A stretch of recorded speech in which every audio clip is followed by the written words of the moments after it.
Means আমার family means আমার ভাই, আমার বাবা মা, ভাই মারা গেছে, আমার ভাই আছে, ছোট ভাই আছে, ছোট বোন আছে, বোনের মেয়ে আছে। এদেরকে থানায় ডাকিয়ে পুলিশ দিয়ে ওদেরকে ভাইকে খাওয়ার থালা থেকে তুলে নিয়ে গেছে, নিয়ে 3 দিন ধরে ওকে থানায় বসিয়ে রেখেছে।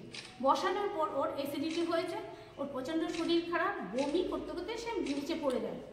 একটা পুলিশ মানে ওদের কোনো দোষ নেই, ওরা তো ডিউটি করছে, ওদের চাকরি ওরা করতেই হবে। কিন্তু ভাইকে 3rd দিন এমন মানসিক টর্চার করা হয়েছে, তার সঙ্গে সঙ্গে সেরিব্রাল অ্যাটাক হয়। সেরিব্রাল অ্যাটাক, নাকে মুখে রক্ত, তাকে জীবিতে নেওয়া হয়। সেখানে 3 দিন ট্রিটমেন্ট করার পর তাকে ব্যাঙ্গালোর ট্রিটমেন্টের জন্য পাঠানো হয়। সেইখানে তার শ্বশুরমশাই তার এই অবস্থা দেখে ওনার স্ট্রোক হয়ে মারা যায়। 1 মাস ওকে ট্রিটমেন্ট করিয়ে বাড়িতে আনা হয়। আনার পর তার এখন মানসিক অবস্থা, এবং সে এখন একটা ট্রমার মধ্যে আছে যে পুলিশের গাড়ি আসছে, কেউ ডাকলে সে উত্তর দিচ্ছে না, পুলিশ এসে আমাকে নিয়ে যাবে। ইভেন আমার হার্টের পেশেন্ট বোন, ছোট বোনকেও পুলিশের থানার মধ্যে 3 দিন ধরে বসিয়ে রেখেছে। শুধু তাই নয়, আমার বোনের ছোট্ট মেয়ে 12 ফাইনাল পরীক্ষা দিচ্ছে, তাকে পর্যন্ত থানায় নিয়ে বস করিয়ে রেখেছে রাত্রি 9টা-10টা পর্যন্ত। এইগুলি আজকের থেকে 7.5 মাস আগের ঘটনা। এখন এই যে আপনি যে প্রাণ বাঁচান, এই ঘটনাগুলির পেছনে কারণ একটাই, আমি আমার প্রপার্টিগুলি 100 টাকা দিয়ে আমি আমার হাজব্যান্ড মেয়েদেরকে দিয়ে দিই। এখন আমার প্রশ্ন হলো, ডিভোর্স মামলা আমি করেছি, ডিভোর্সটা আমার হাজব্যান্ডের সঙ্গে হচ্ছে, কিন্তু মেয়েদের সঙ্গে মায়ের তো হচ্ছে না ডিভোর্স, তাহলে কেন মেয়েদেরকে আমি আমার প্রপার্টিটা দেবো? আমি মারা গেলে তো মেয়েরা পাবে, অটোমেটিক পাবে, সেখানে এখন কেন ডিভোর্সের মামলায় কেন আমার প্রপার্টি মেয়েদেরকে দেওয়া হবে এবং তিমিরেন্দু ভূমিকে দেওয়া হবে? তো এখন আমি একটাই আমার আবেদন, হতে পারে আজকে কালকে যে কোনো সময় আমাকে পুলিশ অ্যারেস্ট করে নিয়ে থানায় নেবে বা আমাকে জেলে নেবে, নিয়ে ওখানে আমাকে মার্ডার করার পরিকল্পনা।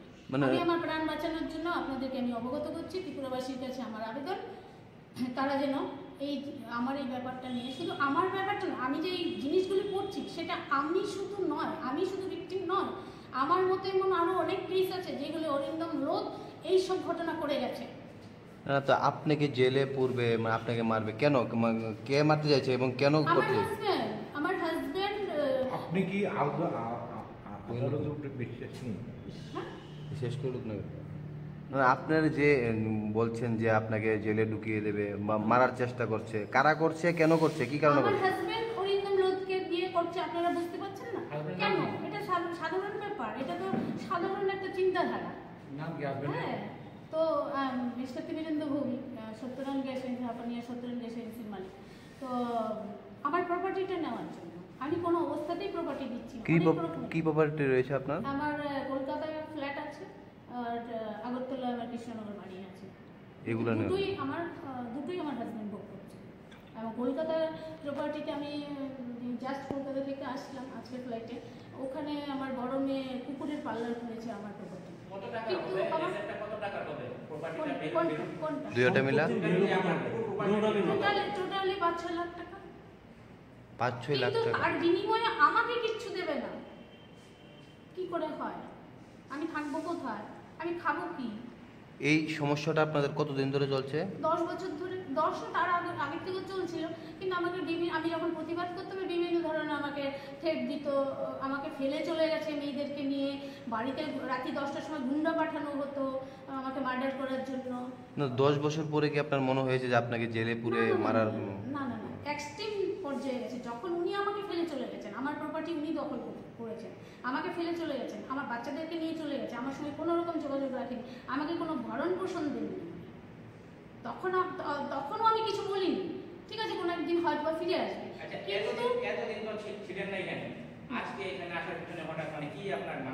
মানসিকতা আমার প্রাণ বাঁচানোর জন্য।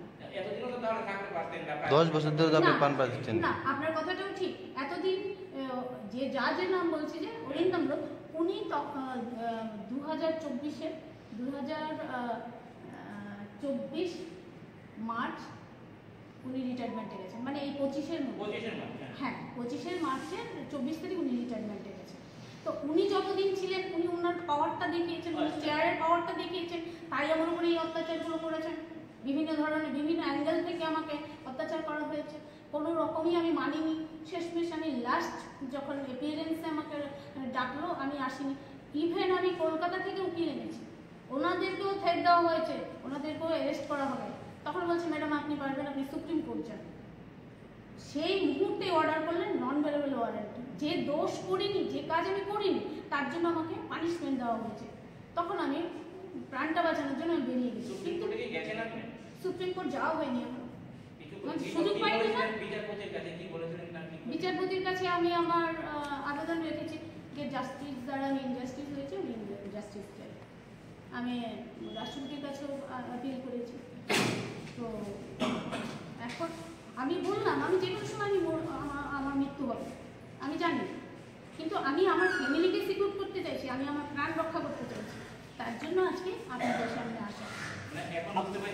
আমার প্রাণ রক্ষার জন্য আমি আপনাদের কাছে এসেছি। আপনারা ব্যাপারটাকে একটু নজরে রাখবেন। বাদ বাকি আপনারা অনেক কিছুই জানেন, আপনাদেরকে আমি কি বলবো, আপনাদের সব কিছুই জানেন। ত্রিপুরায় আপনার বাড়ি কোথায়? ত্রিপুরায় আমার বনমালী।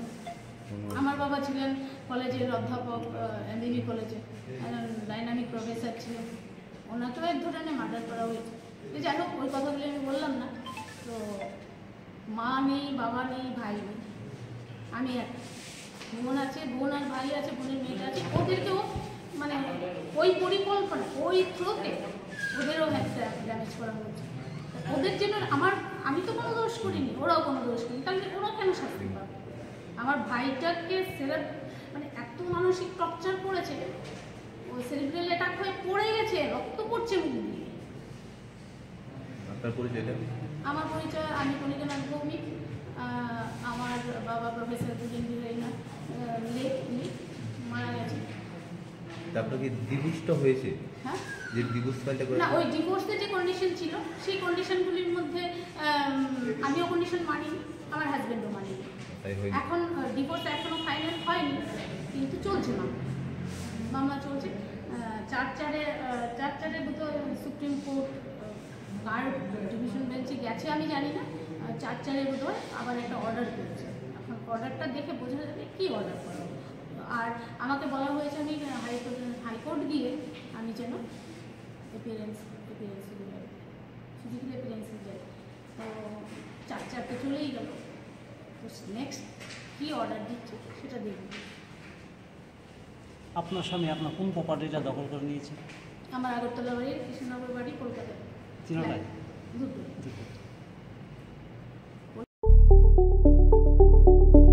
স্বপ্নের বাড়ি কিনবেন ভাবছেন? দেরি না করে চলে আসুন আরবি কনস্ট্রাকশনে। অত্যাধুনিক সুযোগ সুবিধা সহ আপনার সাধ্যের মধ্যে ফ্ল্যাট পাবেন আমাদের এখানে। রয়েছে ব্যাংক লোনের সুবিধাও। আগরতলার সার্কিট হাউস, দুর্গা চৌমুহনী, প্রগতি রোড ও কলেজ টিলার মূল সড়কের পাশে।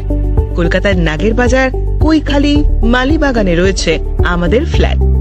প্রতিটি ফ্ল্যাটে রয়েছে পার্কিং ও লিফটের সুবিধে, পরিশোধিত পানীয় জল, জেনারেটর সহ আলাদা ট্রান্সফরমার।